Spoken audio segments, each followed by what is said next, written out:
आइए जानते हैं नवरात्रि के पहले दिन माता रानी की स्थापना की विधि।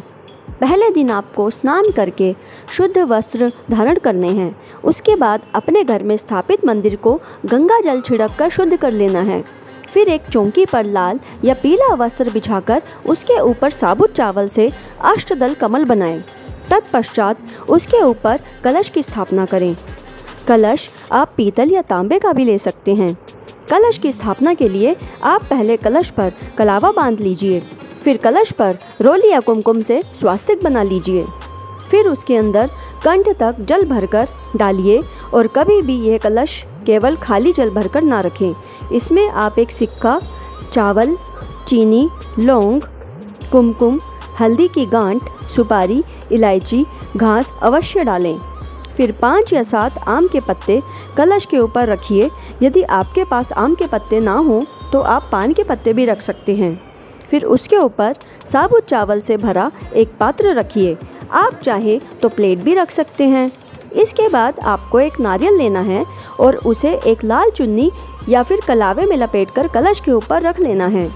नारियल को हमेशा ऐसे रखें कि इसका मुंह हमेशा आपकी तरफ होना चाहिए। फिर आप आम के पत्तों पर भी हल्दी और कुमकुम का तिलक करें।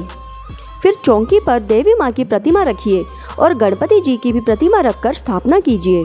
फिर वस्त्र के तौर पर गणपति जी को जनेऊ या कलावा अर्पण करें और देवी माँ की प्रतिमा पर लाल चुनरी ओढ़ दीजिए। फिर हल्दी कुमकुम से देवी माँ को तिलक करें। पुष्पमाला भी अर्पित करें। फिर श्रृंगार की सामग्री अर्पित करें और कुछ दान दक्षिणा भी रखिए। फिर मन ही मन देवी माँ का उच्चारण करके अखंड ज्योत स्थापित कीजिए। यह ज्योत प्रतिमा की दाईं ओर स्थापित करें। फिर जो प्रसाद या भोग आपने बनाया है माता को वह अर्पित करें। आप 5 फल भी अर्पित कर सकते हैं या फिर मेवे या बताशे का प्रसाद भी अर्पित कर सकते हैं। उसके बाद मिट्टी का एक कुज्जा लें और उसमें मिट्टी या बालू डालें। फिर जौ को उसमें डालकर पवित्र व शुद्ध जल डालें। याद रहे, इस पर भी आपको कलावा बांधना है और कुमकुम व हल्दी का तिलक भी अर्पण करना है। आपको जल एक सीमित मात्रा में पूरे नवरात्रि तक सुबह शाम अर्पण करना है। ऐसा माना जाता है आपकी खेतरी जितनी हरी भरी होती है माता रानी उतना ही आपसे प्रसन्न होती है व दर्शन देती है। नवरात्रि पूर्ण होने पर आप खेतरी में दान दक्षिणा रखकर व लाल चुनरी ओढ़ाकर विसर्जन कर दें। नवरात्रि में माता रानी के 9 रूपों की पूजा की जाती है।